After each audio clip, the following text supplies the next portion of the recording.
बहुत समय पहले हिमालय की तलहटी में बसे एक छोटे से गांव में, जहां प्रकृति की गोद में जीवन शांति और सरलता से बीतता था, एक युवक रहता था जिसका नाम आनंद था। आनंद बचपन से ही जीवन के गूढ़ रहस्यों में रुचि रखता था और मन में अनेक प्रश्न लिए घूमता था कि आखिर जीवन का उद्देश्य क्या है। उसने अक्सर देखा कि गांव के बुजुर्ग और साधु, जिनके चेहरे पर एक अनकही शांति की झलक थी, अपने भीतर गहरे ज्ञान का भंडार लिए हुए थे। इसी जिज्ञासा के चलते आनंद ने सुना कि पास के एक पहाड़ी में स्थित प्राचीन बौद्ध मठ में एक बुद्धिमान साधु निवास करते हैं, जिन्हें लोग ज्ञान मूर्ति कहकर पुकारते थे। एक दिन आनंद ने निश्चय किया कि वह उस साधु से मिलने जाएगा और उनसे जीवन के 5 महत्वपूर्ण सिद्धांतों के बारे में ज्ञान प्राप्त करेगा। उसे बताया गया था कि ये 5 सिद्धांत ध्यान, करुणा, सरलता, संयम और आभार बुद्धिमान लोगों की पहचान है,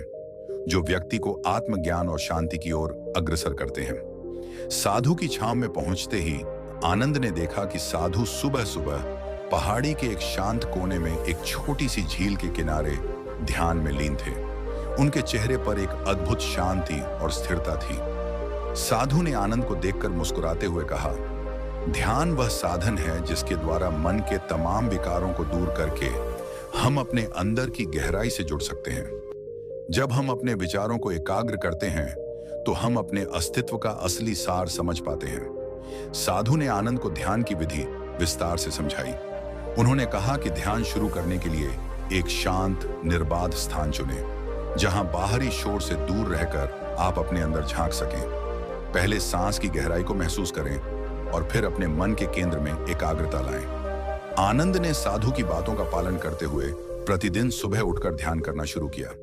पहले दिन थोड़ी असहजता हुई, परंतु कुछ दिनों में उसने देखा कि ध्यान के माध्यम से उसके मन में एक नई शांति और स्पष्टता आ गई थी।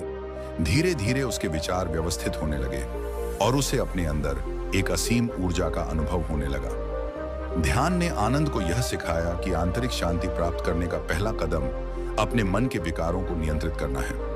ध्यान से अपने मन को स्थिर करने के बाद साधु ने आनंद को करुणा की महत्ता समझाई। उन्होंने कहा, करुणा वह अमृत है जो हृदय को पवित्र करता है। जब हम दूसरों के दुख दर्द को समझते हैं और उनके लिए संवेदना दिखाते हैं, तब हम स्वयं भी प्रेम और सहानुभूति के सागर में विलीन हो जाते हैं। साधु ने आनंद को प्रेरित किया कि वह अपने गांव में जाकर लोगों के दुख को समझे और उनकी सहायता करे।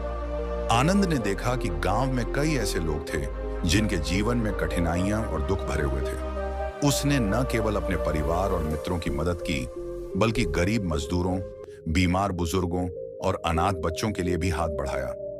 एक दिन जब आनंद ने देखा कि एक वृद्ध महिला अपने छोटे से बगीचे में काम करते करते थक गई है, तो उसने तुरंत अपना हाथ बढ़ाया। वृद्ध महिला ने आनंद की सहायता देखकर आंसुओं में धन्यवाद किया और कहा, बेटा, तेरी करुणा ने मेरे जीवन में आशा की किरण जगाई है। इस अनुभव ने आनंद के हृदय में करुणा की भावना को और गहरा कर दिया। उसे महसूस हुआ कि करुणा केवल दूसरों की पीड़ा में सहभागी होने का नाम नहीं, बल्कि यह स्वयं के भीतर की दयालुता को जागृत करने का माध्यम है। करुणा की यह भावना उसके अंदर एक नया जीवनदायिनी प्रकाश लेकर आई, जिससे उसने समाज में प्रेम और एकता का संदेश फैलाना आरंभ कर दिया। करुणा की अनुभूति के पश्चात साधु ने आनंद को सरलता के महत्व पर जोर दिया। उन्होंने कहा, जीवन में अगर हम भौतिक इच्छाओं और अनावश्यक वस्तुओं से दूर रहें, तो हम स्वयं में और अपने आसपास के वातावरण में सच्ची शांति पा सकते हैं। सरलता से जीवन जीने का अर्थ है मन के बोझ को कम करना और आत्मा को मुक्त करना। आनंद ने देखा कि कई लोग धन, भौतिक सुख सुविधाओं और अन्य सांसारिक वस्तुओं की खोज में लगे रहते थे, परंतु उनमें से अधिकांश कभी भी वास्तविक संतोष महसूस नहीं कर पाते थे। उसने ठान लिया कि वह अपने जीवन को अत्यधिक भौतिक इच्छाओं से मुक्त रखेगा। उसने अपने घर की सजावट को न्यून किया, अनावश्यक वस्तुओं का त्याग किया और केवल उन मूलभूत चीजों को अपनाया जो उसके जीवन में आवश्यक थी। सरलता का यह मार्ग अपनाने से आनंद ने न केवल अपने मानसिक बोझ को कम किया, बल्कि उसे महसूस हुआ कि जीवन में छोटी छोटी खुशियां ही असली संपदा होती है। उसने सीखा कि संतोष बाहरी वस्तुओं में नहीं, बल्कि आत्मिक शांति और मन की स्थिरता में निहित है। साधु ने उसे समझाया कि जब हम सरलता को अपनाते हैं तो हम स्वयं के साथ साथ अपने आसपास के लोगों के बीच भी एक सकारात्मक ऊर्जा का संचार करते हैं। इस प्रकार सरलता ने आनंद के जीवन में संतुलन और आत्मिक आनंद की नई दिशा खोली। जब आनंद ने ध्यान, करुणा और सरलता के माध्यम से अपने अंदर की ऊर्जा को जागृत कर लिया, तो साधु ने उसे संयम और आत्मनियंत्रण के महत्व का उपदेश दिया। संयम वह गुण है जो हमें अपने विचारों, भावनाओं और इच्छाओं पर नियंत्रण रखने की शक्ति प्रदान करता है, साधु ने गंभीर स्वर में कहा। उन्होंने बताया कि संयम का अभ्यास करने से हम अपने मन में उठने वाले क्रोध, लोभ और अन्य विकारों को नियंत्रित कर सकते हैं, जिससे हमारे अंदर एक स्थिरता और धैर्य की अनुभूति होती है। साधु ने आनंद को अपनी जीवन यात्रा के अनेक उदाहरण सुनाए, जहां संयम ने उसे विपरीत परिस्थितियों में भी अपने उद्देश्य से विचलित होने से रोका था। आनंद ने धीरे धीरे संयम के अभ्यास को अपनाना शुरू किया। उसने देखा कि जब भी किसी विवाद या कठिन स्थिति का सामना होता, तो संयम की मदद से वह शांत मन से समाधान निकाल पाता। एक दिन गांव में अचानक एक बड़ा विवाद छिड़ गया। कुछ निवासियों के बीच छोटी छोटी बातों को लेकर झगड़ा हो गया था, जिससे पूरे गांव में अशांति फैल गई। उस समय आनंद ने संयम का अभ्यास करते हुए अपने अंदर की भावनाओं पर नियंत्रण रखा और सभी के बीच मधुर संवाद स्थापित किया। उसकी शांति और संयम ने विवाद को जल्द ही सुलझा दिया।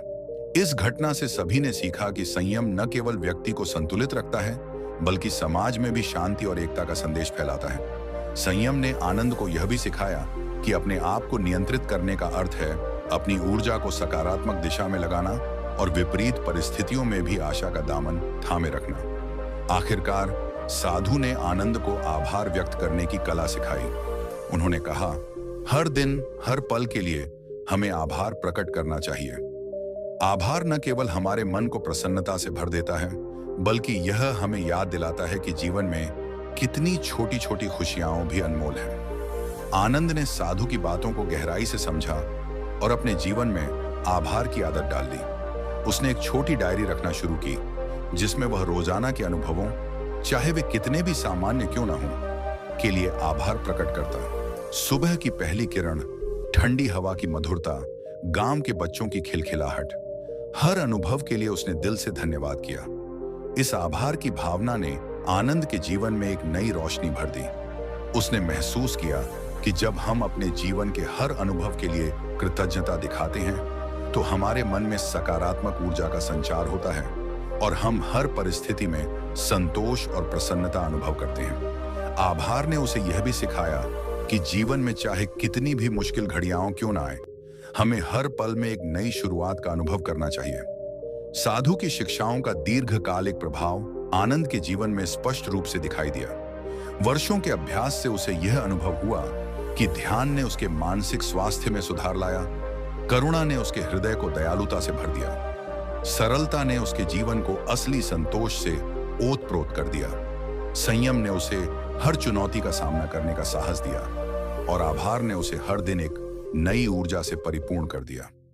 अपने अनुभवों से प्रेरित होकर आनंद ने अपने गांव में एक छोटा सा ध्यान केंद्र और सेवा समिति की स्थापना की।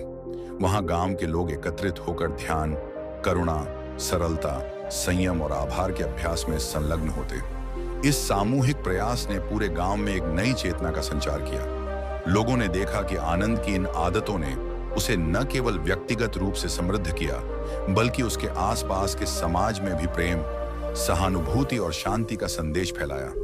गांव में अब यह संदेश फैल चुका था कि अगर हम अपने अंदर की ऊर्जा को सही दिशा में मोड़ें, तो हम अपने जीवन में स्थायी शांति, संतुलन और आनंद पा सकते हैं। गांव के लोग न केवल अपने व्यक्तिगत विकास पर ध्यान देने लगे, बल्कि सामूहिक रूप से भी समाज में सकारात्मक परिवर्तन लाने में जुट गए। आनंद ने इन 5 आदतों को अपनाकर अपने जीवन में ऐसा परिवर्तन किया कि वह स्वयं एक प्रेरणा का स्रोत बन गया। ध्यान के माध्यम से उसने अपने अंदर की ऊर्जा को पहचाना, करुणा ने उसके हृदय में प्रेम और दयालुता को जागृत किया, सरलता ने उसे अनावश्यक भौतिक इच्छाओं से मुक्त किया, संयम ने उसे हर परिस्थिति में शांत और संतुलित रखा और आभार ने उसे हर दिन के अनुभवों में खुशी महसूस करने की प्रेरणा दी। जब उसने इन सिद्धांतों को अपने दैनिक जीवन में उतारा, तो उसने न केवल अपने आप में, बल्कि अपने परिवार, मित्रों और गांव में भी सकारात्मक बदलाव देखा। लोगों के बीच आपसी सहयोग और भाईचारे की भावना बढ़ी। गांव में छोटे छोटे विवाद और झगड़े धीरे धीरे कम हो गए, क्योंकि सभी ने संयम और करुणा का अभ्यास करना शुरू कर दिया था। प्रत्येक व्यक्ति ने महसूस किया कि वास्तविक खुशी बाहरी वस्तुओं में नहीं, बल्कि अपने अंदर की शांति और संतोष में निहित है। साधु ने हमेशा कहा था, जब हम अपने अंदर की शांति को पहचानते हैं, तभी हम जीवन के सच्चे अर्थ को समझ पाते हैं। आनंद की कहानी इस बात का प्रमाण बन गई कि अगर हम ध्यान, करुणा, सरलता, संयम और आभार की राह पर चलें, तो हम अपने जीवन में स्थायी शांति, आनंद और संतुलन प्राप्त कर सकते हैं। इस प्रकार आनंद की यह यात्रा हमें यह सिखाती है कि जीवन में सफलता और खुशी बाहरी भौतिकताओं में नहीं, बल्कि हमारे भीतर के गुणों ध्यान, करुणा, सरलता, संयम और आभार में निहित है। ये 5 आदतें हमारे अंदर की ऊर्जा को सकारात्मक दिशा में मोड़कर हमें आत्मज्ञान, मानसिक शांति और सामाजिक संतुलन की ओर अग्रसर करती हैं। जब हम इन सिद्धांतों को अपनाते हैं, तो हम न केवल अपने लिए, बल्कि अपने आसपास के समाज के लिए भी एक सकारात्मक बदलाव का स्रोत बन जाते हैं। हर सुबह जब हम ध्यान से अपने दिन की शुरुआत करते हैं, तो हम अपने मन को स्थिर कर लेते हैं। जब हम दूसरों के दुख में सहभागी बनते हैं और करुणा का भाव प्रकट करते हैं, तो हमारा हृदय दया और प्रेम से भर जाता है। सरलता से जीवन जीने का अर्थ है कि हम अनावश्यक इच्छाओं से मुक्त होकर आत्मिक संतोष प्राप्त करें। संयम हमें हमारे विचारों और भावनाओं पर नियंत्रण रखना सिखाता है, जिससे हम किसी भी कठिनाई में भी स्थिर रह सकें। और अंत में आभार की भावना हमें याद दिलाती है कि हर अनुभव, चाहे वह कितना भी सामान्य क्यों ना हो, हमारे जीवन में अनमोल है। इस कथा के माध्यम से हम समझते हैं कि बुद्धिमान लोगों की 5 आदतें ध्यान, करुणा, सरलता, संयम और आभार हमारे जीवन में आध्यात्मिक, मानसिक और सामाजिक विकास के महत्वपूर्ण स्तंभ हैं। ये सिद्धांत हमें हर चुनौती का सामना करने की शक्ति प्रदान करते हैं और हमें अपने जीवन में स्थिरता, शांति और आनंद की अनुभूति कराते हैं। जब हम इन आदतों का अभ्यास करते हैं, तो हम अपने अंदर की दिव्यता को जागृत करते हैं और एक ऐसे समाज का निर्माण करते हैं जहां हर व्यक्ति प्रेम, सहानुभूति और संतोष के साथ जी सके। आज भी उसी गांव में आनंद द्वारा स्थापित ध्यान केंद्र और सेवा समिति के माध्यम से लोग इन शिक्षाओं को अपनाकर अपने जीवन को समृद्ध बना रहे हैं। आनंद की यह कथा हमें प्रेरित करती है कि हम सभी अपने अंदर के उजाले को पहचानें और उसे जीवन के हर क्षण में प्रकट करें। इससे न केवल हमारा व्यक्तिगत जीवन सफल होगा, बल्कि समाज में भी एक नया संदेश, शांति, प्रेम और एकता का फैल जाएगा। यह बौद्ध कथा हमें याद दिलाती है कि सच्ची बुद्धिमत्ता बाहरी समृद्धि में नहीं, बल्कि हमारे अंदर की शांति, करुणा, सरलता, संयम और आभार की भावना में निहित है। यदि हम इन 5 आदतों को अपनाकर अपने जीवन में उतारें, तो हम निश्चय ही एक संतुलित, सुखद और सफल जीवन की ओर अग्रसर हो सकते हैं। यही संदेश आज भी प्रासंगिक है और आने वाली पीढ़ियों के लिए एक अमूल्य सीख का स्रोत है।